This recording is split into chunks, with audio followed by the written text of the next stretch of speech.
Segunda eu começo o podcast, começando mais um aqui, Pedrão. É isso aí. Podcast do estilo de vida, da saúde, da mudança de comportamento. Isso, do CrossFit também. Hoje do levantamento terra. Levantamento é isso? terra, não. Desculpa, já falei merda, né? Powerlift. É porque eu fiquei preso num estudo que levantamento terra também. Também. É porque eu já peguei a pauta que eles dois fizeram, já baguncei a pauta deles com uma pergunta minha, particular de uma história que o André contou, que eu acho que é fundamental de ter aqui, e já levei, e era levantamento terra, se eu não me engano. Isso. Então foi isso que me trouxe para falar merda, desculpa. Sem problema. Aproveita aí, curte, compartilha, comenta aí isso embaixo. É manda pros amigos. No canal, ativa o sininho. Ajuda a gente a essa divulgar o trabalho. É isso. Pedro. Bom, hoje a gente está recebendo aqui uma pessoa muito especial. André é uma pessoa que eu respeito demais. A gente teve o primeiro contato, não sei se você lembra disso, foi quando o John Brois veio para cá, trazendo o Pat Mendes, eu acho, ou o contrário, né? O Pat Mendes trouxe o John Brois para cá, fazer um camp de treinamento, que foi em Copacabana, agora eu não me lembro exatamente aonde que foi, era num Clube Israelita brasileiro. Não foi no CIB ali? Subsolo, Isso. A gente fez um camp de treinamento lá, que foi muito bacana, depois a gente saiu para comer um negócio, bater um papo com ele, foi um dia extremamente produtivo. Foi a primeira vez que a gente teve contato mesmo, assim, que eu na minha lembrança. Antes eu tinha contato com o pessoal do Powerlift, com o Denilson da Costa, com o Luiz Allier, o Vitor Barreto, vamos dar um abração para eles aí. E aí, a partir dali, eu comecei a seguir o teu trabalho e tal, e acompanhar um pouco do seu desenvolvimento e depois a gente teve a oportunidade de ano passado, né? Que ele participou de um simpósio nosso. E, cara, sou fãzaço do seu trabalho. Obviamente que a gente sempre pede pro convidado se apresentar, para o pessoal entender um pouco de como é que foi a sua história e tal, que a gente vai fazer com você, mas me chama a atenção a característica de ser uma pessoa que tem um embasamento do que está fazendo, mas que, como eu gosto de falar, que tem calo na mão, né? Que efetivamente faz aquilo que fala. Então é um prazer ter você aqui com a gente hoje. Obrigado por dispor aí ter mudado o horário lá do treino da rapaziada. Rapaziada, desculpa aí, foi por minha culpa. Tá? Então, André, obrigado demais pela presença aqui hoje. E aí se apresenta, conta um pouquinho da sua história pro pessoal dentro da educação física, de onde você quiser começar, até do que chegou, como é que tu chegou até esse momento aí da sua carreira e tal. Beleza. Eu que agradeço o convite. É muito bom estar participando aqui. O seminário do ano passado, aquele workshop, foi produtivo, né? Eu nem sabia que você tinha até lembrado desse estudo, que foi um momento até pequeno ali do workshop, mas foi significativo, que levanta uma crítica grande, né? Então, até começando pela parte acadêmica, como é que é a minha história no powerlifting? Eu sempre tive envolvimento com esporte. Desde pequeno, assim, tive meu momento do jiu-jitsu, do basquete. O basquete eu fui federado, então eu fiquei muito tempo jogando basquete. E eu gostava da performance, eu gostava de treinar para evoluir, eu queria ver uma progressão ali. Então, quando eu tive contato com a academia, mais velho, assim, eu não fiquei só no 3 de 10. Eu não queria só máquina, eu falei, tá, como é que eu vou progredir aqui? Então tive o primeiro contato com aquele livro Enciclopédia do Fisiculturismo, do Arnold, e aí eu já estava buscando uma evolução, mas embora eu treinasse para o culturismo, eu fizesse um treino de fisiculturista, que era basicamente a planilha que estava ali no livro, nunca passou na minha cabeça disputar algo relacionado ao esporte. Eu não queria colocar uma sunga, subir no palco, nada disso. E ali na enciclopédia, o Arnold falava que o treino de força, com os 3 movimentos básicos, era muito importante para dar ganho de massa. Eu falei, pô, isso daqui eu gostei. Assim, todo o resto ali é interessante, drop set, ele fala um pouco de uns treinos de off, treino próximo de campeonato, mas o que eu mais gostei ali foi dessa parte de força. Ali começou o meu contato em academia comercial, que aí eu ia estudando pelo livro e tentando praticar.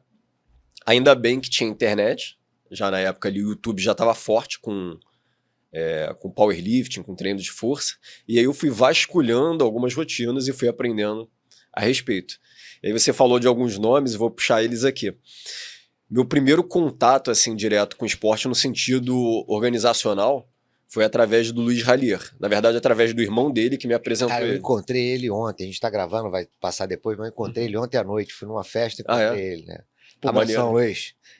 Ele que me puxou pro esporte, que eu tava treinando numa academia na Siqueira Campos, uma academia bem de bairro, assim. Aí o irmão dele viu eu fazendo supino ali, com pouca carga, mas tentando colocar uma técnica boa. E aí ele achou interessante, chamou atenção.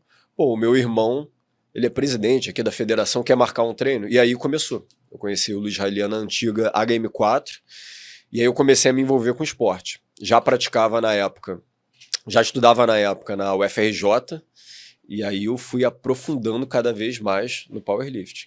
Estava estudando ali no UFRJ, e graças a esse contato eu fui tendo a parte prática, a parte do calo. Que aí teve a formação teórica, unida à formação prática ali.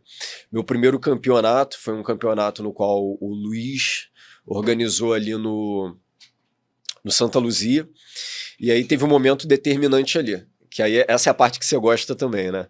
Que aí eu terminei de competir, levantei, sei lá, 100, 105 no supino, foi alguma coisa assim, um peso bem leve, tava começando ali, conhecendo a galera, e eu queria saber como melhorar mais. Eu comecei a perguntar para cada um ali, eu vi alguém, aí bem de galera iniciante, né? Sai perguntando, que nem um papagaio atrás das pessoas de conhecimento. E aí eu conheci o Denilson. Falando com o Denilson ali, naquela época eu já tinha visto, já tinha lido muitos artigos na internet de Westside, que o Westside tem muito artigo aberto para você estudar. Só que o Denilson falou um nome que ficou na minha cabeça. Ele falou assim, cara, se você quer aprender sobre metodologia russa, body shake. Aí ali foi uma mudança grande, que eu comecei a pesquisar body shake, na época não tinha o livro dele traduzido para o inglês, era só em russo, aí eu ia catando tradução em inglês, era uma tradução bem ruim ainda na época, mas eu fui aprendendo um pouco sobre a rotina ali dos movimentos. Eu via a tradução de agachamento, aí eu via como é que ele fazia a divisão de lifts na semana, frequência, aí eu comecei a aprofundar no esporte. Então assim, meu início foi assim, uma coisa vai levando a outra, né? E aí você vai pesquisando por conta própria, vai se entusiasmando. Com a internet, a gente entrou em contato com o Pat Mendes, que vinha para o Rio de Janeiro, e ele vinha com o treinador. E aí o treinador dele teve um contato com o Antônio Krastev, que foi um levantador búlgaro dos anos 80. Se eu não me engano, ele treinou uma época com a Badjev, mas depois treinou por conta própria. Então isso é muito interessante. É essa mesmo. É isso, né? Ele teve um contato com um método do Abadjev, mas ele era um super pesado, provavelmente tinha algumas discordâncias ali e começou a treinar por conta própria. Isso eu achei interessante. E aí a gente conversando com o John Bros foi um momento muito importante da carreira para aprender a questionar tudo que a gente está aprendendo de forma mais convencional ali, abrir a cabeça. Por que não agachar todo dia? Por que não implementar uma alta frequência? Embora eu não faça hoje o mesmo treino que eu fazia na época, eu não passo o mesmo treino que eu passava na época, que eu acho que tem muitos ajustes que dá para fazer nessa rotina de agachamento todo dia. Foi um momento ali de grande influência na carreira, e aí a gente vai trocando ideia com os outros treinadores que estavam começando na época no powerlifting, e vai gerando entusiasmo, assim, pô, esse treinador está fazendo um método diferente, esse daqui está indo por esse caminho, um segue mais a escola búlgara, o outro Westside, o outro pega ideias de John Bros. Eu peguei muito das ideias de John Bros. Ele falou um negócio, desculpa te cortar, ele falou um negócio para mim no dia, eu chamei ele para avaliar alguma coisa que eu tava fazendo lá em algum momento, aí ele parou assim, ficou me olhando, fazia um movimento, né, todo encurtado, né, aí ele me olhou e falou assim, pô cara, vou te falar, você tem um problema, você tá lutando 2 batalhas. Pô, lutar contra o peso já é difícil. Tu tá lutando contra o peso e contra a tua posição. Obrigado. Ele é assim, ele Obrigado. é bem... Mas é isso, não, se você não tem a posição, cara, você tem que trabalhar muito na posição, porque senão é dureza. Foi muito bom ter um contato com alguém com essa visão assim muito precisa, né, que eu me lembro que quando ele estava aqui no Rio, ele chegou, foi durante o workshop, ele chegou a ver um atleta nosso que, ali da galera, que tinha o melhor supino, Leonardo, ele botou, se eu não me engano, foi 210 no supino, que pra gente, na época, era muita coisa. Considerando que, assim, pela IPF aqui no Rio de Janeiro, você não pode competir com o uso de esteroide anabolizante. Então, uma federação que preconiza ali o jogo limpo, tem controle de dopagem. Então, assim, 210 para um atleta natural é muita coisa. Quando ele olhou, eu me lembro que ele não se impressionou nem um pouco. Ele falou assim, faltou abrir mais o braço ali na subida. E aí você percebe quando a pessoa já viu muita coisa. Teve uma também boa dele, que teve esse mesmo atleta do 210, ele na época, ele estava voltando a treinar agachamento, não estava muito forte, né? Eu fui comentar assim com ele, eu comentei com o John Bros, ele tá voltando no agachamento, ele já tá fazendo 180 para 10. Pô, para quem tá voltando, né? Aí o John Bros só falou assim seco, e com as duas pernas? Era a visão dele. Quem é do LPO sabe que os agachamentos são muito pesados. Muito bom. Não, é ótimo. Então, assim, aquele momento foi maneiro até para unir a galera ali que estava entusiasmada em aprender, assim, performance. Esse é um negócio, assim, que sempre foi acho que o que eu busco, assim, na carreira. Performance. Como é que vamos melhorar? Performance máxima. Então, assim, foi esse início. Esse foi o início do esporte. O Rallier deu essa puxada aí pro esporte. Ele organizava evento aqui na época. E o Denilson, que teve essa apresentação ali a um conteúdo teórico que mudou muito minha metodologia. Ele tinha um blog na época, botava uns textos na internet. Ele gostava de escrever umas coisas. Muito bom. Eu fiz uma resenha com ele, ficou muito bom. Falar agora, tem que convidar de novo. Foi uma das primeiras, ficou maravilhosa. Convidar aqui ótimo. Aqui. E aí, para o pessoal que está aqui, que o canal não é muito de performance, né? Sim. Que falou, pô, powerlifting, estão falando de powerlifting, o que é esse troço? Explica pra galera para quem não tem a menor ideia do que é, ou se quiser falar um pouquinho dos diferentes abordagens dos esportes de força para diferenciar, enfim. Dá uma passagem geral aí no que é a modalidade pra rapaziada. Beleza. Powerlifting, ele surgiu nos anos 60. Oficialmente, a Federação Internacional foi criada em 1972. Mas ele surgiu nos anos 60. A gente não tem uma documentação exata do criador, ou de como é que foi esse movimento, mas basicamente foram pessoas que faziam agachamento muito pesado, supino, terra, na época até rosca bíceps também já teve um momento ali de fazer parte da competição. Tinha uma certa camaradagem, uma disputa, quase como se fosse uma disputa num nível meio aquele negócio de pub e de bar, de assim, a galera tá ali conversando, aí começa uma provocação, já bebeu algumas e fala, eu consigo, eu duvido você conseguir. E aí assim foi surgindo muitos esportes de força. O powerlifting foi nessa camaradagem ali, anos 60, a gente já tinha uma influência grande do agachamento nos treinos por causa do LPO, que o LPO, ele é bem mais antigo. E você teve números muito maiores no LPO à medida que os agachamentos ficaram maiores. Que tem aquela correlação, né, do agachamento costas com arranco, que tem um ratio ali que para cada um varia, mas a gente sabe que existe. Não dá para botar 200 de arranco agachando 220, não existe isso. Então, ele surgiu nesse contexto. O Paul Anderson, que teve 2 ouros pela seleção americana, ele era famoso pelos agachamentos muito pesados, e isso influenciou a galera para eu ficar forte aqui no arranque e no arremesso, eu preciso agachar pesado. Só que, de repente, nesse núcleo teve uma galera, eu agacho pesado, eu sou bom nisso, mas eu não sou bom no arranco, eu vou ficar só nisso. Então, assim, fui surgindo desse modo esporte, ele é muito atrelado à musculação, porque dá para praticar o powerlifting em academias comerciais de um modo geral. Se tiver pelo menos um rack ali para fazer o agachamento espaço para o terra, você já pratica supino, quase todas as academias permitem, né? Então o início do esporte foi esse. Para a galera que está assistindo, o que é o esporte? É o seu maior... O esporte é um esporte no qual ganha quem tem o maior total no dia. O que é o maior total? Você vai pegar o melhor lift que você fizer no agachamento, o melhor no supino, o melhor no terra, nessa ordem na competição, o melhor de cada vai ser somado. Então, 300 de agachamento, 150 de supino, tem 450. Botou 300 de terra, vai dar 750. É esse total que conta. Você tem 3 chances no agachamento, 3 chances no supino, nessa ordem, e depois 3 chances no levantamento terra. Esse é o esporte. Para o praticante de musculação, que não está focado em ser atleta, no que poderia ajudar ou por que ele se interessaria pelo powerlifting. A maioria das pessoas está na academia por uma questão de composição corporal, estética, saúde. E aí o powerlifting ele vai atender esses três. Se você tem uma condição de colocar pelo menos 1,5 vezes o seu peso corporal no levantamento terra, por exemplo, tirando o caso de uma pessoa que tenha muito sobrepeso, né? Se você consegue esse número, você com certeza está saudável para o dia a dia. Você é funcional para o dia a dia. Não tem como uma sacola de mercado, ou até mesmo carregar um móvel, algum eletrodoméstico, não tem como isso ser arriscado para você. Ou acarretar numa lesão assim, facilmente. Se você pelo menos 1,5 vezes o peso corporal está levantando ali no levantamento terra, você tem uma estrutura boa pro dia a dia.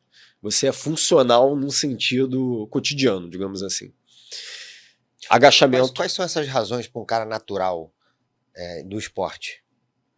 Para um cara natural, como assim? As razões. O que você acha que é? Pô, isso aqui números tá legal, bons? tá legal. Interessante. Eu dei eu fiz um workshop, uma apresentação do powerlifting lá pro Batalhão Toneleiro na Marinha. E eu debati isso com a galera das Forças Especiais. O que é importante? É claro que ali o nível era diferente. Quem é de Forças Especiais precisa de muito mais condicionamento que uma pessoa assim, normal. Esse número vai variar muito. Por quê? Aí explicando, esse número vai variar muito porque depende primeiro do peso corporal da pessoa. Uma pessoa de 70 quilos, se ela fizer um terra com 1,5, não é muita coisa, mas para uma pessoa de 100 já é. Então, primeiro tem essa pequena variação, de acordo com o peso, e se a pessoa tem muita gordura ou não. Eu colocaria para uma pessoa que quer ser atlética para o dia a dia, se já está agachando com o próprio peso corporal, o supino com um pouco abaixo do peso corporal, 1,7, por exemplo, e no terra 1,3, 1,4, ela já está muito bem condicionada para o dia a dia. E para a maioria dos esportes, já é o suficiente. Já está bom esses números. Perfeito. 0,7 supino, 1,3 levantamento terra. Se pega um grupo que a gente já está falando, tipo operações especiais, eu expliquei para eles. Se vocês querem ter realmente uma força de reserva ali, o cara vai carregar, no caso dos anfíbios, né? Às vezes carrega colete com 40 quilos, porque é uma missão de vários dias, então tem que ter suprimentos. 40 quilos é muito peso. Pô, muito peso. É muito peso. Nesse caso, 1,5 do agachamento, uma vez o supino e 2 vezes o peso corporal no levantamento terra. Aí já está muito bom. E com a sua experiência em boxe de crossfit, em academia convencional, você sabe que são números muito bons, realmente. São bons, um cara de 85 quilos colocar 170 no terra é bom. Já está com a lombar blindada ali para qualquer coisa do dia a dia.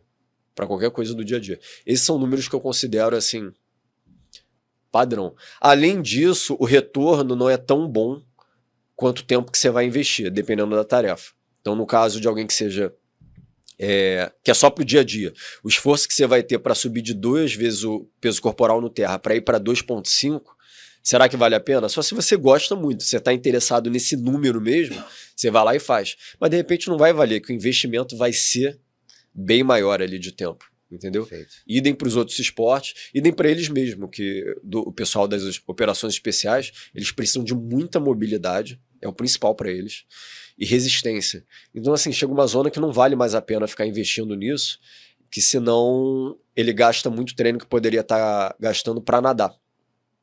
Que às vezes eles têm umas provas assim, ficar nadando 6 horas seguidas. Tem um ritual ali de passagem, né? Eu acho que eles passam 12 horas seguidas nadando ali de noite. É uma parada difícil, ali boiando com o equipamento. É complicado. Aí depende. Tudo depende de quem a gente está abordando ali. Cliente convencional, esses números aí estariam muito bons. Eu acho bem 0,7. 1,07, 1,07, 1,3. Interessante que... É bem factível, assim. Eu diria que os meus melhores caras no Cross lá, eles têm esses números também. Tem assim, não tô falando atletão, não. Atletão tem mais, mas uma pessoa normal que veio para cá para se condicionar bem, consegue esses números. Consegue. O supino um pouco menos, que a gente usa pouco, né? Sim. No boxe não tem o banco, aí de vez em quando eu boto floor press no chão mesmo, Ótima variação. ou às vezes dá para botar a caixa também, mas não fica tão bom. Sim. Então de vez em quando eu coloco alguma coisa, mas acaba que não tem muito supino, eu faço muito flexão, o empurrar é mais paralela e flexão no boxe. E óbvio, vertical não, aí faz um monte de coisa, mas o horizontal, o supino acaba fazendo um pouquinho menos, então o número tende a ser um pouquinho mais baixo, porque falta um pouco de prática mesmo. Porque no caso, se vai fazer muito arranco arremesso, né, o supino ele não vai ser o primordial ali, tem que treinar mais o press mesmo. Mas se a pessoa é muito boa no press e começa a treinar supino, rapidamente assim o supino sobe. É bem rápido. Teve um problema num campeonato aí há uns 2 ou 3 anos atrás, que o nego botou uma prova com dumbbell, fazendo supino, muito volume. Os caras o cross não estavam acostumados. Cara, teve um monte de lesão assim, ao longo ali de algum tempo depois que aconteceu essa prova ali e tal, foi traumático pra galera, porque óbvio que o nego vai fazendo uma quantidade muito exagerada, numa intensidade elevada, e como não é tão condicionado a fazer esse movimento, isso gerou um certo problema. Mas essa prova foi exclusiva do Games ou foi aquela prova que todo mundo faz? Não foi do Open, não. O Open sempre é mais tranquilo. Coisas mais fáceis de fazer. Essa foi de algum campeonato, eu não tô me lembrando agora qual. Ô Pedro, deixa eu puxar a brasa aqui um pouquinho para minha sardinha. Ele já até passou por isso, mas eu vou só dar uma exploradinha. Não sei se você sabe, mas agora, recentemente, saiu a retrospectiva 2024 do American College, que o pessoal chama, cara. Das tendências? Puta que pariu, tem que ter paciência com essa porra. O negócio que aconteceu é a tendência do que vai acontecer, sem falar da metodologia, né? Eu não vou ficar aqui entrando nesse ponto. Mas saiu lá a retrospectiva, e na retrospectiva de 2024, para mim é retrospectiva. Eu sei, tô entendendo. Tu tá falando retrospectiva, mas é o que eles chamam de... o futurismo. É o futurismo, é a visão do que vem, o que vai para acontecer. Na verdade, estão fazendo a retrospectiva de 2024. E tem uma coisa muito de atividades mais leves, mais... Não diria lúdicas, mas uma coisa assim, que vai muito... Por que eu falei puxando a brasa para minha sardinha? Aquela história que a gente conversou aqui no episódio de comportamento sedentário. Mas vindo para o estilo de vida para as pessoas que não querem desempenho, que querem só melhorar a saúde, qualidade de vida, viver mais com mais qualidade, viver com mais qualidade. Eu acho que você já passou, você já falou, você já deu as dicas, inclusive com números, mas eu queria o teu olhar sobre o assunto. Cara, o cara chegou na academia, eu não quero ficar com um percentual de gordura baixinho, eu não quero ficar fortão, eu não me interessa se é musculação, se é que treinamento vai ser, eu quero me sentir melhor no meu dia a dia, eu quero sentir menos dor, eu quero levantar as minhas sacolas com mais facilidade, eu quero andar melhor na rua, que vai impactar meu joelho não traz, quero subir a escada quando eu chego no prédio, eu quero poder subir até a minha casa quando o elevador estiver demorando, ou eventualmente porque eu gosto de fazer isso, poder caminhar na areia da praia com tranquilidade, brincar com o meu filho, brincar com o neto e por aí vai. Ter mais qualidade de vida mesmo. Qual é a sua visão do papel do powerlifting nesse caso? É a visão mesmo do André. Sim. Desse caso, quando a pessoa não tem esse interesse de performance, por que ele seria interessante para ela? O que ela poderia extrair?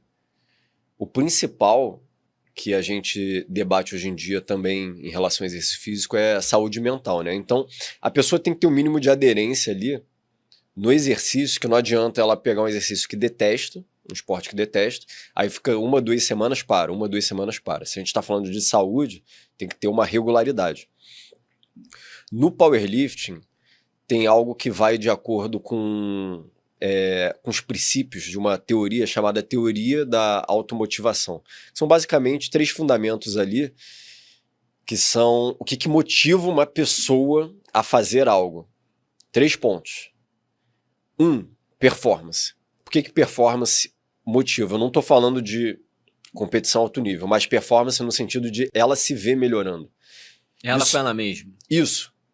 É o mesmo conceito do judô jiu-jitsu com faixa. O cara que é faixa branca, por algum motivo, ele sabendo que tem 1, 2, 3, 4, 5 faixas na frente, e ele vê o cara faixa preta treinando com ele, ele fala, pô, eu tenho onde mirar, eu posso evoluir aqui. Ótima Então, analogia.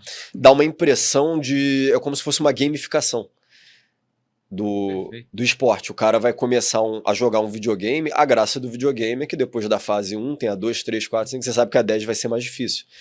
Então, pelo lado da performance, a pessoa que chega colocando muito pouco no agachamento, só 10 de cada lado, ela começa a ver que tem pessoas que colocam com controle de dopagem mais de 400, ela fala, caramba, olha como é que dá para evoluir isso. Eu não quero 400, mas de repente, eu aqui quietinho na minha vou colocar 30 de cada lado. Mentalmente, isso é interessante, esse processo para a pessoa. E às vezes é mais interessante até para o iniciante, até do que para o atleta, que às vezes o atleta que agacha 380, ele pode não ter uma saúde mental tão boa que ele é frustrado, que ele acha pouco, porque tem alguém que coloca 420. Então, às vezes, a galera iniciante tira mais proveito disso. Então, tem o lado da performance, que a gente insere isso na musculação. Eu chamaria até de uma versão pró da musculação. Ah, mas a musculação tradicional, o corpo, também dá para evoluir. Tá, mas como é que você acompanha se a evolução estética é subjetiva? Não tem como você medir. Quer dizer, você pode pedir ali, pode medir o BF, pode tirar a medida do bíceps ali, mas no geral, um corpo bonito, esse apelo assim, é muito subjetivo. Tem gente que vai estar satisfeita com muito pouco, outras com muito. Isso é muito... Não tem nenhum padrão. Então, o powerlifting já oferece essa vantagem. Ao invés de você estar pensando num conceito subjetivo e olhando para o espelho para ver se você evolui, você foca no objeto. E focar no objeto é interessante porque eu vi um podcast alguns meses atrás do Jordan Peterson, ele falando de um assunto interessante. Quando você tem escrita assim, redação escrita de pessoas que têm depressão, à medida que a depressão tá, assim, isso no caso bem mais agudo ali, mais grave, dá para perceber que tem, pela escrita, que a pessoa usa verbos e pronomes, toda a escrita dela é direcionada a falar mais no individual, assim, se referindo a si mesmo, é mais autorreferente. Existe uma certa relação da extroversão, de sair um pouco de si e ter um objetivo externo, com emoções mais positivas. Então, isso também tem uma pequena relação ali que você não está focando em si mesmo. Não é um treino assim, eu vou tirar a camisa e ficar me olhando no espelho. Todo dia me olhando no espelho, vendo se aquela gordura sai, se o físico melhorou. Não, é externo. Então, isso por si só já dá um maior prazer. Divaguei aqui um pouco nessa parte de performance, mas resumindo, recapitulando e resumindo. Gamificação, ter para onde evoluir e ter um objeto externo é mais positivo mentalmente. Segundo aspecto, autonomia, e o terceiro aspecto, comunidade. Falando primeiro de autonomia, quando você tem autonomia em algo, você aumenta a sua motivação. Você vai pegar um metrô. O metrô vai te deixar, sai do ponto A, leva no ponto B. Não tem muito o que você fazer ali. Se você está de carro ou de moto, você escolhe o caminho, já te dá uma maior autonomia. A mesma coisa com a técnica, quando a gente está comparando uma barra livre com uma cadeira extensora. A cadeira extensora, como é que você vai errar a técnica? O que você tem que prestar atenção ali? É muito mais fácil de você... Eu concordo que, assim, para ir muito pesado, tem a concentração que tem que colocar e tem que ter uma regulagem ali, ok. Mas, assim, vai comparar com a técnica de um agachamento. Não tem como comparar, porque o agachamento, eu consigo citar, se me der tempo, eu vou citar 100 variações do agachamento. Porque agachamento costas, tá, mas a barra é alta ou é baixa? A barra é alta, a barra é alta, beleza. E a base, é fechada ou é aberta? A descida é lenta ou é rápida? Tem pausa? Pausa é onde? Lá embaixo ou no meio do caminho? Você está fazendo isso tudo com cinto ou sem cinto? Então você vai multiplicando uma coisa na outra, você vai ver que literalmente tem 100 variações. Sem contar que eu vou agachar de um modo, o meu outro atleta de 150 quilos de outro, uma atleta minha de 52 de outro. Outra coisa que me quebra nos estudos também. Ah, testamos cadeira extensora, chegamos a tal conclusão, beleza. Testamos agachamento, chegamos a outra conclusão em relação à ativação. Peraí. 30 pessoas estavam agachando igual ali, elas têm a mesma medida ali de fêmur, de tronco, a mesma proporção de tudo. Não tem. A maioria desses estudos, a real, é que quando você pega 30 pessoas agachando, vai ter gente ali com uma técnica muito ruim, outros com uma técnica ok, outros com uma técnica boa. E o que tem técnica boa, ele ainda pode mudar no movimento o que ele vai ativar mais. Pede para uma pessoa com técnica boa deixar o tronco mais ereto, o joelho avança mais. Ela consegue. Dá um cálcio de LPO, ela consegue mais ainda. Agora pede para ela aumentar torque no quadril. Também vai conseguir. Pronto, mudou a técnica. E aí? Olha como é que vai bagunçar todos os estudos de ativação ali, de esse agachamento é com certeza melhor para quadríceps, esse para... Pronto, já bagunçou. Então a autonomia que tem nos movimentos básicos é muito grande e tem um risco grande. Às vezes a pessoa gosta do risco de, tipo, colocou... não precisa ser uma carga alta, mas você sabe que vai ter que, de repente, ter um sono razoável, uma refeição razoável para fazer legal o treino ali. 70% é 5 de 5, não é um treino super desafiador. Mas não dá para avacalhar no treino. Não dá. Você vai ter que fazer bem concentrado ali, não é que nem uma RM, mas está bem concentrado. Então a gente tem performance, tem autonomia nos movimentos, autonomia nas planilhas, uma coisa que é pouco abordada, né? Academia, a pessoa vai numa academia de rede, aí tem aquela planilha, né? Aquela planificação que vai durar, sei lá, 2, 3 meses até trocar. Hoje em dia a gente está tendo uma evolução quanto a isso, tem muita consultoria na internet, mas mesmo assim, quando você tem uma planilha voltada para treino de força, powerlifting ou até mesmo LPO, olha a quantidade de variação como é que é maior. Na zona de repetições e nos movimentos.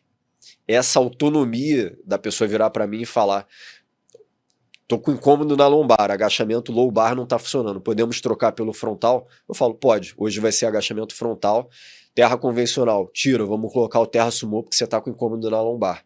Ela reclamou, deu um feedback, eu escutei, eu atendi. Ela se sente autônoma. Isso é positivo. Ela está sendo escutada e está mudando ali. Máquina é só máquina, né? Se for leg extensora, vai continuar a mesma coisa. Movimentos básicos, não. Então temos performance, autonomia e, por fim, comunidade. Aí o powerlifting é que nem crossfit, jiu-jitsu, tem uma comunidade forte. E aí a pessoa se sente incluída ali. Muito bom. E aí a gente volta para a retrospectiva de 2024, que você não pode considerar essa parte, né? Não. Porque o que o CrossFit traz e essas modalidades trazem em relação a essa geração de comunidade e essa questão do pertencimento, tem um outro nome disso também, da pessoa estar ali uma olhando a outra, tem um nome legal. Integração Não, eu não vou lembrar, mas não importa. Tá ali, tá junto, né? Eu tô vendo você treinar, você tá me vendo, eu tô te ajudando, a gente tá ajudando o Pedro tá ajudando a gente. E o CrossFit é um negócio de alta intensidade que vai de encontro a essa perspectiva da coisa mais leve e lúdica e que traz muita aderência. Que não quer dizer que eu sou um defensor dessa coisa, que é espetacular, o André, aí só novamente puxando abraço para minha sardinha, que é você tirar a visão do exercício físico e trazer a visão da atividade física que a pessoa precisa se mexer mais. E dar autonomia para ela fazer coisas como subir escada. Por isso que essas coisas elas podem se cruzar. Porque você pode fazer uma pessoa ser... E o Mark Hamilton é um autor que é muito defensor disso. A gente fica preocupado em dar lá os 150 minutos de atividade física moderada vigorosa por semana. Isso é muito difícil de alcançar. E você podia dar uma coisa mais fácil para as pessoas fazerem se você mudasse essa comunicação. Ok. E sem falar que eu não vou entrar aqui no ponto que eu não tenho essa pretensão de mudar as pessoas, que isso é uma outra discussão. Eu acho que cada um deveria pensar em si próprio, no mundo, no microambiente que ele tem, no microambiente que ele tem ao redor dele, que ele pode influenciar. Mas aí, dentro dessa coisa que você dá, a atividade mais leve, tudo, nós, com esses tipos de treinamento e com outros, eu com a minha estratégia, você com a sua, seja o powerlifting, seja o crossfit, a gente vai gerar desafios que o ambiente hoje, do ponto de vista motor, e do ponto de vista de desempenho motor, não de resultado, mas de capacidade de desenvolver uma força mais rápida, uma força maior, o ambiente não vai dar. E aí, nessa hora, você desenvolve, você consegue mesclar. Por isso que não tem uma coisa fechada. E o ser humano ele tem uma capacidade muito generalista. Por isso que eu fiz essa pergunta, não para te provocar, mas para provocar quem está nos ouvindo, porque senão fica querendo ir para um lado certo. Eu de propósito, falei, vou puxar a brasa para minha sardinha, mas os meus alunos, quando treinam, eles têm que fazer força. Eu dou esses desafios, que não é a escada que vai gerar, não é a caminhada que vai gerar, não é o dia a dia, uma bolsinha de supermercado que vai gerar. Por isso que eu fiz essa provocação. Perfeito. E Como é que você vê a modalidade hoje em termos de mercado, assim, de crescimento? Eu vou dar o exemplo do Kroos, né? O Kroos, quando ele entrou, ele puxou muito o LPO, né? O LPO, assim, de televisão, passa a Olimpíada. Pô, a Olimpíada, quando veio aqui no Brasil, completamente lotado os eventos de levantamento de peso. Coisa que não é muito, Não é não se comum. falava muito, É. né? Muita gente começou a fazer e tal, se interessar, procurar aulas especializadas. Como é que foi isso? Não sei se o cross teve algum impacto, ou já tinha começado antes, enfim. Como é que foi como é que tá, né, a modalidade aí nesses últimos, sei lá, 10, 15 anos? A modalidade cresceu muito, muito, ainda está crescendo bastante. O feminino, bom, eu não cheguei a falar na minha apresentação, eu sempre querendo falar dos temas ali, eu esqueço até de falar de mim mesmo, mas eu sou presidente da federação aqui, do Rio de Janeiro, e sendo presidente, a gente tem dados do quanto evoluiu. Vou dar um exemplo. 2017, a gente foi organizar, aliás, o primeiro campeonato de powerlifting que teve foi em 2016, na verdade. Em 2016, a gente teve um campeonato, teve 40 pessoas. Powerlifting. Preço, 40 atletas. 40 atletas. E era um preço atrativo para a época, se eu não me engano, em torno de R$120. Eu não lembro de cabeça agora. Não cobramos filiação, que na verdade 2016 foi até o pré-CNPJ, depois de 2017 com CNPJ tal, regularizou e temos um banco de dados. 2017, 50 pessoas, mais ou menos, campeonato de powerlifting. Esse último evento que a gente já fechou as inscrições, Campeonato Carioca, que vai rolar agora, é obrigatório a filiação. Obrigatório a filiação. E a inscrição do evento é 200. A filiação, 150, a gente ofereceu com desconto ali para quem ia fazer agora. Então, assim, custo bem maior, independente de ajuste de inflação, custo bem maior. E ainda assim, a gente está lotando, a gente está sempre no limite dos dias. Batemos um total de aproximadamente 140 pessoas, com cancelamentos caiu para 127, está em torno disso, se eu não me engano. 127 pessoas, 125 a 130. Então está crescendo muito, muito. E isso é um evento de powerlifting, é o que mais assusta alguém para estrear. É o que mais assusta o iniciante, porque é agachamento supino e terra com regras rigorosas. Se pegar campeonato de terra e for organizar, esquece. A gente ainda não fez aqui no Rio de Janeiro já há algum tempo campeonato exclusivo de terra. Talvez role ainda esse ano um campeonato exclusivo de terra. Eu acho que vai explodir assim, as inscrições. Então ele está crescendo muito. O Mundial de Powerlifting conseguiu pela primeira vez superar o de LPO em visibilidade na internet, no YouTube. Isso foi inédito. Não estou querendo comparar as modalidades com o olímpico, assim, mas enfim, o Powerlifting, através de uma comunidade muito, muito forte e muito integrada, ele está crescendo muito e explodindo cada vez mais com alguns patrocinadores grandes, né? A gente tem um evento que é bancado pela SBD, que é Sheffield. Quem estiver assistindo aí, procura depois, YouTube, Sheffield, fica lá na Inglaterra, o nome da cidade. É um evento que reúne só os melhores powerlifters do mundo. É diferente do Mundial, é uma pegada que envolve premiação em dinheiro. A premiação passa de R$1 milhão, assim. É em libras esterlinas, eu não me lembro o valor de cabeça, mas passa de R$1 milhão. E aí, os que quebrarem, ou quebrarem os recordes, quebrarem mais recordes, já... Se você quebra algum recorde, você ganha um valor ali.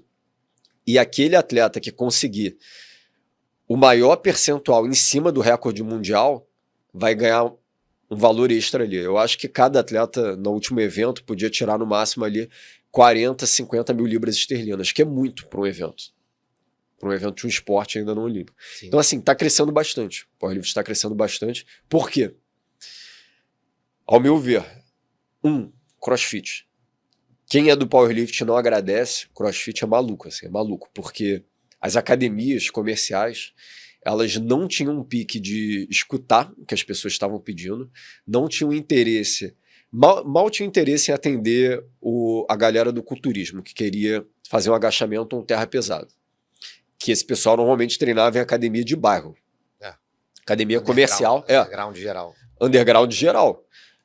Não que o cara quisesse, mas assim, se ele fosse fazer um levantamento terra pesado, ele até preferiria uma academia assim, de repente comercial mais maneira, tal, mais organizada, mas ele não podia. Então assim, às vezes tinha que ir para academia de barro. Então o CrossFit trouxe à tona movimento básico. Isso para mim foi um shift na cultura ali de academia, não dá para mensurar. Porque hoje em dia a gente pega a academia de rede, que era famosa por só ter treino lixo ali, treino assim só de máquina, e eles estão colocando uma parte voltada para quem quer fazer agachamento terra. Olha o impacto do CrossFit no mercado. Total. É um impacto muito grande. Então, o CrossFit ajudou muito ali, foi disparado o que mais ajudou. Eu acho que o CrossFit soube vender bem a ideia ali do treino. A gente não vai ter máquina, a mensalidade vai ser mais cara, você só fica 1 hora e você ainda vai preferir, vai achar o treino mais maneiro e vai ter mais resultado, que tem, indiscutivelmente. A frase famosa do Jason Calipa é "We are the machines", né? Nós somos as máquinas. É isso. Que é maneiro. A mensagem para a época foi espetacular. Estou falando de, sei lá, 2008, Não, visionário.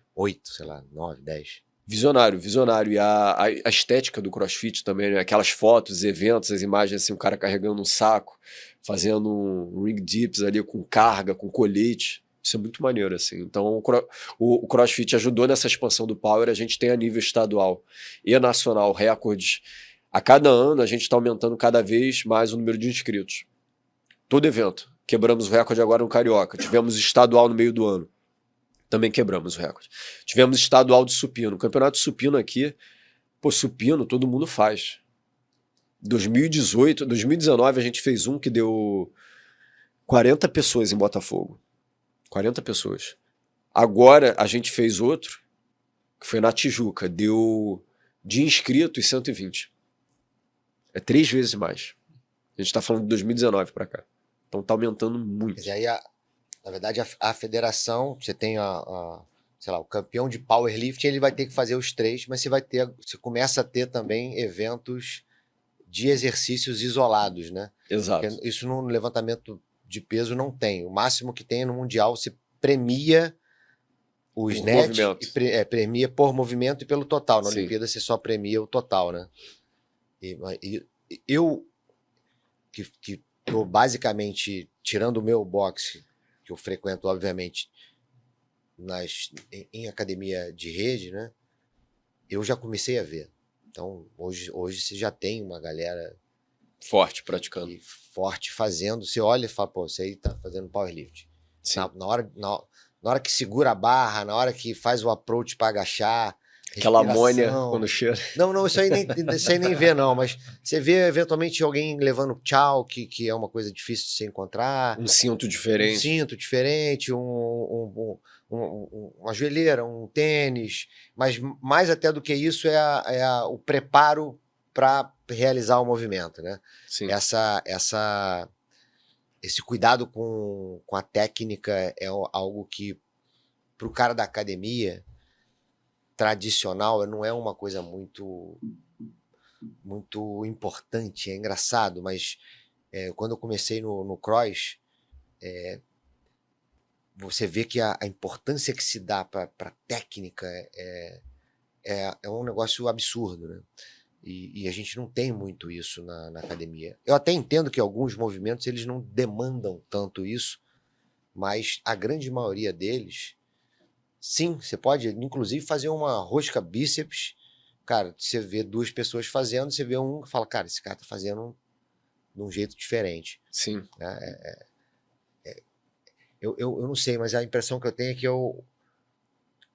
para movimento simples, você trabalhar com a técnica muito refinada, e quando eu falo técnica muito refinada, é um movimento gracioso, bonito e tal, fica mais difícil. Interessante. E para movimentos complexos, não. Isso é curioso. Para movimentos complexos, facilita. A técnica facilita você botar mais peso. Sim. Tipo assim, como é que você rouba no agachamento? Não rouba. A única maneira de roubar é diminuir a amplitude. Sim. Você não tem o que fazer ou você faz a técnica, cara, certinha ali, ou então ó, não sobe. Sim. Né? E alguns outros movimentos tu consegue dar dar um tremelique ali para tentar fazer o peso subir. Você falou um negócio bem interessante. Por exemplo, CrossFit, ele não é todo mundo que compete no CrossFit. Não. É só a minoria que compete. Mas ele não criou uma comunidade que tem muita gente treinando. Tanto que tem boxe, Muita CrossFit. gente compete interno, mas não quer competir fora e tal. Você tem que ir mais seguro ali e ponto. Eu acho que é por aí. Eu acho que é por aí que vai ser o crescimento de popularidade do powerlifting. Talvez esquecendo mais o nome powerlifting, que eu acho que é uma coisa seleta para a galera que realmente gosta de levantar peso. Para uma pessoa querer competir, fazendo 9 movimentos no total, colocando carga pesada, é intimidador. É uma parada de performance, você tem que estar preparado, tem que ter o material. Psicologicamente, eu acho bem complicado que, para algumas pessoas é complicado que a pessoa está começando, quando ela encara alguém que coloca muito mais peso, tem algo meio de assustador ali. Que você vê, é diferente de, sei lá, futebol, basquete. Eu posso estar progredindo, aí eu vou jogar ali um jogo, eu jogo mal, mas na minha cabeça, se eu melhorasse um outro detalhe ali, o time teria ganho, eu teria feito gol, eu teria jogado melhor. Agora, uma pessoa que vai lá, agacha 180 e vê um indivíduo na mesma categoria, com a mesma idade, terminando o agachamento com 260, cria um impacto grande. Então, eu não acho que o powerlifting vai ser uma revolução no sentido todo mundo vai querer competir nisso. Não vai, não dá para achar que vai ser uma, tipo, corrida de 10 de 5 km, corrida de 5 km, pô, todo mundo vai lá e brinca, é maneiro e tal, mas não tem o mesmo nível de preparo e intensidade. Agora, eu acho que o que seria revolução é os movimentos básicos, que é o que a gente está vendo na academia. Aí o powerlifting ajuda a melhorar a prática desses movimentos básicos, mas na minha opinião está tendo assim um eixo que está saindo da máquina e focando mais nos movimentos básicos, e digo mais, além do powerlifting, eu colocaria aí na brincadeira ainda barra fixa, paralela. A gente está vendo galera valorizando esses movimentos. Total, assim. total. Eu já fiquei discutindo assim com uma galera, eu acho que tem um Big Six ou um Big Seven, dependendo assim de como você vê o desenvolvimento. Tem muita gente que eu já conheci que gosta, o cara gosta de anotar o treino assim, evoluindo, ele não quer competir, mas ele quer ver o desenvolvimento subindo. Ele quer ver o desenvolvimento militar dele evoluindo. Eu acho que os básicos estão crescendo muito. Quantos centros de powerlifting tem hoje aqui no cenário carioca? Aqui? Olha, assim, dá para praticar em qualquer lugar, né? Se tiver agachamento, supino e terra, mas se a gente for definir exatamente assim, centro de treinamento de powerlifting ali... ou que seja híbrido, também tem levantamento de peso e tal. Pô, espero que eu não esqueça de ninguém, né? Mas vamos lá. Primeiro tem o meu próprio, em parceria com o Boxe CrossFit, aqui em Laranjeiras, com a Klaus. A gente tem por exemplo, saindo daqui, já vai ter o treino da galera do powerlifting lá. Temos, então assim, é uma parceria e é um centro de treinamento que tem horários ali que a gente faz exclusivamente powerlifting, é só a galera do powerlifting. A gente tem também em Copacabana em Teresópolis, o da Força Pura, Denilson, outro, eu chutaria 3, específico de powerlifting, acho que 3. Se eu estou esquecendo de algum, a gente edita, coloca aqui depois, mas assim, específico, eu pensaria nesses 3 de primeiro. Impressionante. Eu estou considerando... Pouco ainda, né? É muito pouco, eu estou considerando equipamento específico para parada. Esses 3 tem. Desde barra até anilha específico. Específico mesmo, porque é uma outra barra, não é a mesma barra do CrossFit, não é nem a mesma barra do LPO. É diferente. Por exemplo, a barra do LPO não tem um recartilho central. A do powerlifting tem um recartilho central para prender nas costas. Prender nas costas. E é um recartilho que seria horrível no LPO. Que se for um bom recartilho, como é que vai fazer o frontal? Não, na verdade, pro frontal e pro clean, né? Que ia estar ralando aqui tudo. As anilhas são muito diferentes. A espessura de uma anilha... Eu não sei qual a espessura da de 25 do LPO. Mais ou menos assim, eu não sei em medida. Mas a do powerlifting... Ela depende da marca, muda. Depende da marca. Não tem um padrãozão, não. No powerlifting, a de 25 das marcas homologadas internacionais tem 27 milímetros de espessura. É isso daqui só. É muito pouco. Então, assim, a barra fica densa, entendeu? Aí tem que considerar isso. Um espaço próprio tem que ter um material adequado ali. Pois é pouco, né? Hoje em dia a maioria acaba saindo de eventualmente um box de CrossFit ou de uma Mais academia próximo. e vai fazer, sei lá, eventualmente alguém desponta lá e fala assim, cara, tu tem um potencial, né? O cara no cross. Sim. Caminha para algum centro de treinamento. Você é ruim de cardio, mas é bom de força. Vai lá pro... Vai pro ali. Normalmente. É mais ou menos assim. Normalmente é por aí. Normalmente a pergunta é a carga, a RM dos movimentos, se odeia cardio, e aí aí tem a parte da dieta, que é forte, né? Se a pessoa ali é do time hambúrguer, fine, come besteira, já vai caminhando ali pro meio da força. Agora, deixa eu te perguntar uma coisa. Quanto que você consegue ver de melhor? Por exemplo, eu nunca fiz planilha específica de power, assim, Sim. sabe? Aquela coisa... Eu faço lá meus treinos e tal, Sim. dou um foco mais em força do que hipertrofia, mas também nunca uma coisa absurdamente só concentrada e tal. Hoje eu tenho na minha cabeça assim, porra, bati aqui, eu não sei quanto que eu consigo andar para cima ainda. Uhum. Mas pega uma pessoa que já tem um histórico de treinamento geral interessante, significa que ela não é aquele cara zerado que vai começar agachando com 10 de cada lado e eventualmente Sim. vai chegar a 150, 200 quilos. Sim. Tá?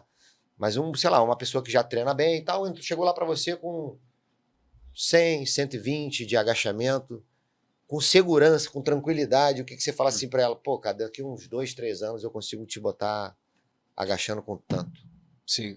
Independente dela ser uma aberração para um lado ou para o outro, assim, né? Ou que não responde nada ou responde demais. Um meio do caminho aí. Meio termo.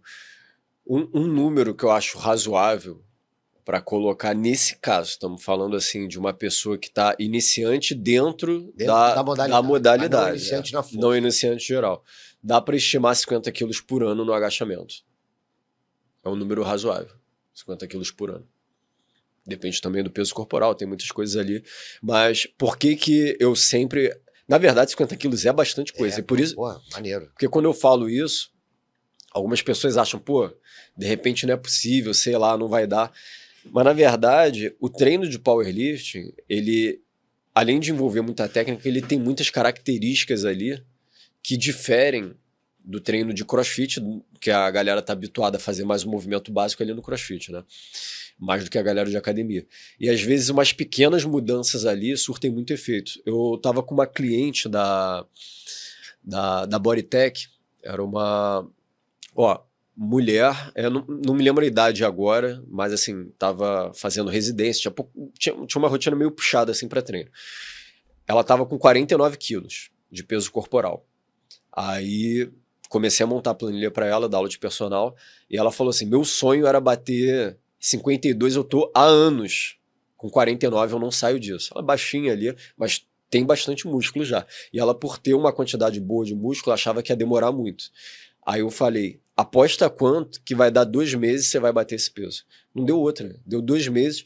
E aí ela falou, caramba, eu tô há meses, eu tô há anos tentando sair disso. Por que que em 2 meses acontece a mágica? E óbvio, sem esteroide, sem nada. Às vezes, só de pegar a planilha, eu olhei assim, o modo que ela fazia, era uma surra, um open bar de tudo quanto é máquina, só de limpar. Às vezes eu não fiz nenhuma mágica ali, eu só tirei tanta coisa que o corpo já respondeu. Era uma rotina que de perna, eu vou dar um chute, assim, tinha, sei lá, 26 séries de perna. Falei, vamos fazer um teste? Vamos pegar agachamento, terra, coloca mais 1 ou 2 máquinas, mas esse número vai cair para 16. Pronto, às vezes o corpo só precisava disso. Aí disparou. Então, muito acontece assim no powerlifting de progresso rápido, levantamento terra. A gente vê muito no crossfit, quero melhorar no arranco. O que você faz? Você pratica o arranco. Quero melhorar no arremesso, eu pratico o arremesso. Quero melhorar no terra, eu vou praticar o terra. Não. Tem pessoas que treinam uma vez na semana e evoluem muito no terra. Isso é meio contra-intuitivo para algumas pessoas que falam, pô, mas não é técnica. É técnica, mas é técnica quando você está descansado para colocar uma carga pesada também. que se ficar fazendo terra todo dia, você vai fazer uns ajustes técnicos, beleza, mas a lombar tá cansada, você reduziu tanto a carga, que aí é fácil fazer ajuste técnico com 1, 2 anilhas de cada lado. A questão é, quando você estiver descansado e vai fazer para valer, a técnica tá boa ali. Então tem algumas coisas da planificação do powerlift que são peculiares. Eu já vi muito terra evoluindo com 1 vez na semana, 2 vezes, assim, padrão para a maioria das pessoas, mas tem muita gente que evolui muito com 1 vez na semana só. Então o cara tá travado no terra há anos. Pega 1 ano seguido de fazer terra 1 vez na semana. Caramba, isso assusta, né? Eu só vou ter 52, aí depende, vai ter férias, sei lá o quê, vou ter 48 sessões de terra no ano. Será que dá para evoluir? Dá. Escolhe o volume certo, a carga certa, entendeu? Terra é muita força bruta, então ele requer mais descanso. Agachamento aumenta um pouquinho a frequência, né? Eu gosto de fazer uma analogia que é assim, se o movimento é inteligente, ele precisa mais frequência. Se o movimento é meio burro, joga a frequência para baixo. Terra tá mais ali do lado do burro, né? Principalmente o convencional, ele vai na brutalidade. Brutalidade mesmo. Pedro, a gente passou rápido pra caramba. Caraca. Impressionante. Caraca, é verdade. Parece que a gente começou o podcast agora. E eu queria só fazer um gancho pra gente caminhar pro final. Tudo que você falou aí faz um gancho com aquilo que eu ouvi lá na palestra do ano passado, Sim. que me chamou a atenção, porque é uma coisa que a gente discute muito aqui. Eu discuto muito com o Pedro em off, mas a gente discute muito aqui no podcast da Sociedade Metamorfose, que é um podcast mais pro lado da filosofia, que é essa relação da ciência com a prática e o quanto falta, às vezes... Primeiro, tem um endeusamento excessivo da ciência no nosso meio. Sim. E, às vezes, uma certa... não é ojeriza, mas um olhar meio de... Assim, para a prática. Não, você não estuda, uma coisa assim. Não está me fugindo agora a palavra. Só para complementar o que você está falando, isso é válido para o cara geral. Mas para o atleta mesmo, para o cara que é envolvido em cada modalidade, esse cara valoriza o prático. O dia a dia. Sim. Mas é o que eu esqueci de falar uma coisa. A gente tem aqui, nos nossos seguidores, inscritos, muito leigo e muito professor do dia a dia, do personal que está na academia e que muitas vezes vai olhar, cara, eu vou fazer levantamento de terra, o que a ciência me diz sobre isso? E a gente está sempre preocupado aqui, não é de largar a ciência, que também tem essa interpretação errada. Como é que você interpreta melhor a ciência? Como é que você toma cuidado para não ficar escravo dela e também fazer esse ponte com a prática? E aí aquilo que você falou é maravilhoso, porque é como a gente vê como essa ponte, às vezes, ela é mal feita e falta, para mim, o cara que está lá, falta o médico que está vendo uma coisa de esteroide, chamar um educador físico para montar o treinamento. Falta o cara lá que é de treinamento, que é formado em educação física, que está na ciência, lá no laboratório, chamar um cara que realmente é do levantamento. E aí você deu um exemplo, eu queria que você contasse essa história, só para dar um alertinha na galera, que eu acho que ela foi muito pertinente. Sim. A história a qual a gente está se referindo é a história de um estudo que eu vi. Eu fui chamado para fazer parte de um estudo no qual tinha que fazer agachamento terça e quinta, durante um período de pelo menos 4 semanas, abordando 90%. Nas 2 sessões. Eram os 2, na verdade. Abordando 90% nos 2. E aí me chamaram, eu falei, não dá. Eu bati o olho assim, eu falei, quem montou o projeto desse estudo não treina. Eu não precisei nem ver a semana 4 ali, eu vi a 1, 2 e 3, eu falei, não treina. Porque você pedir no agachamento e no terra 90% em sessões seguidas com 48 horas de intervalo, beleza, pega uma semana, faz isso, já é um choque. Você já está dando uma semana de choque ali. Agora, 4 semanas seguidas, considerando que nesse estudo, se você pega iniciante, despreparado, vai quebrar. Porque não tem condições de manter técnica boa assim. Você pega um avançado que coloca muita carga, vai quebrar mais ainda. Porque ele coloca muita carga. O 90% vai virar 70%. Então, isso me chamou a atenção na época. Óbvio, eu não participei. O estudo em si acabou não rolando, mas me chamou a atenção desse problema da teoria completamente dissociada da prática, como se a pessoa que está no laboratório, o cientista do laboratório, fosse a palavra ali, cientista superior ao treinador. Só que aí a reflexão que eu convido todo mundo a fazer é o seguinte: se o Pedro ou eu temos 5 atletas que querem número tal, Vamos botar um número maior, que a gente já lidou com muitas pessoas ao longo da carreira. Mas imagina que a gente esteja falando de 30 pessoas que estamos treinando, todas têm um objetivo ali relacionado a ganho de força ou performance do CrossFit. A gente também é um cientista ali. Só que a diferença é que o nosso estudo, primeiro, a gente está sendo pago para apresentar resultado, isso dá uma pressão, e quando você inscreve alguém no campeonato, isso dá uma pressão, uma cobrança, que a gente não pode ter um palpite assim errado, uma hipótese, vamos testar algo que faz esse atleta perder um ano do ciclo olímpico dele. Não. O cara, se é um esporte que ele tem uma visão de competir no Mundial, numas Olimpíadas, você tem 4 anos de preparação, você não pode perder 6 meses fazendo um teste arriscado só porque, eu tive uma ideia aqui e pronto, ele perdeu força. Não tem espaço para brincar ali. Você tem que estar apresentando o resultado. Então, os treinadores, eles têm uma pressão para entregar resultados muito superior aos estudos. Então, o head coach da seleção chinesa, se ele não entregar ouro nas Olimpíadas, o que acontece? É o cargo dele. E vai por água abaixo. Então, assim, mas fizeram um estudo aqui, testamos com intermediários, tal. Ele não vai escutar. Ele vai olhar e vai falar, isso daqui não funciona por causa da minha experiência, intuição, eu sei que não funciona. E quando eu vejo uma planilha dessas, eu não preciso provar ali, eu tenho experiência suficiente para dizer, de cara, não funciona. Vai lá, testa, depois você me conta, numa cadeira de rodas, como não funcionou. Aí você me explica. E, assim, é um problema da área, né, que a gente não vê às vezes as pessoas dando devido respeito aos treinadores, que todos são cientistas também. Os bons treinadores, eles fazem sim testes, eles seguem um passo a passo científico ali para ver o que funciona, só que a gente está com o nosso na reta, entendeu?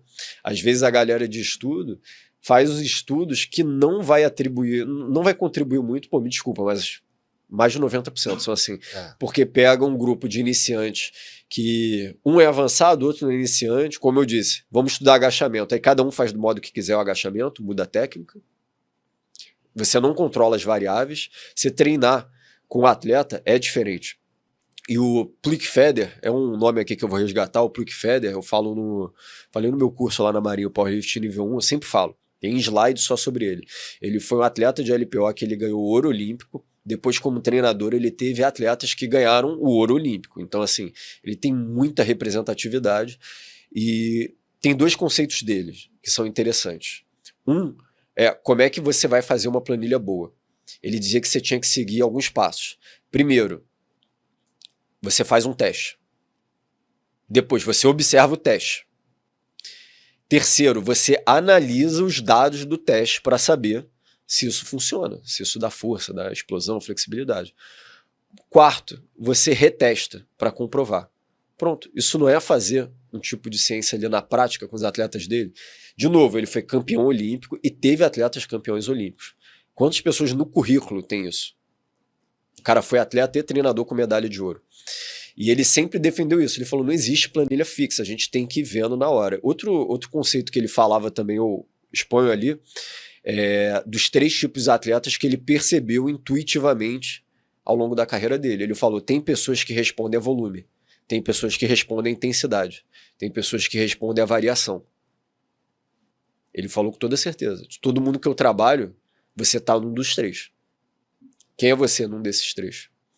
Mas aí tem que ir vendo na prática, que tem pessoas que motivam mais carga pesada, outros vão precisar de mais variação. Então, assim, só a galera da prática que vai perceber esses nuances ali. Como se fossem inúmeros estudos de caso, né? Exato. Inúmeros estudos de caso acumulados e para fechar, assim, quando a gente fala de performance máxima para o atleta ganhar o ouro, no final é sempre o N igual a 1. Tem que ver o que funciona para ele. E às vezes ele tá num percentil ali tão... Às vezes com ele funciona uma coisa muito diferente de todo mundo. E você vai falar, mas nunca teve um estudo que alguém fizesse isso que ele tá fazendo e deu certo. Tá, mas com ele ele conseguiu o recorde mundial, a medalha. É o N1 ali que conta do esporte. Entendeu? Perfeito. Legal, muito boa reflexão. Muito bom. Ótimo. Acho que... Vou falar que a gente tem que trazer o André de novo pra gente conversar mais. Com certeza. Vamos fazer Passou rápido. Vamos fazer um só sobre programação de treinamento. Porra, perfeito. Faz as tuas considerações finais já tá aí. o convite. E André, aí, Vamos, passa a vamos. palavra para ele pra gente. muitíssimo obrigado pela tua generosidade de vir compartilhar com a gente aqui um pouco desse conhecimento acumulado. É um prazer, foi para mim, ainda mais para mim que sou que gosto desse tipo de papo. Pode dizer que troca você é da área. da área. Não que eu seja da área de força, né? Mas é o que me encanta e por isso te agradeço demais. Aprendi muito contigo hoje. Tomara que o pessoal todo aí Eu aprendi, já tinha aprendido lá na palestra no passado, se encante mais um também pouco da hoje. mesma maneira que eu. Muito obrigado, muito de Obrigado coração. mesmo. Obrigado também. Obrigado por ter vindo. Eu que agradeço aí Conta pelo com a convite. gente aí. E aí, depois que o Alan terminar, não esquece de falar pro pessoal como é que te acha. Não é agora, não como tem é mais. que ele- Só realmente Já obrigado terminou, fechado. pelo pessoal aprendizado. te encontra aí. E fala de. Obrigado. Demorou.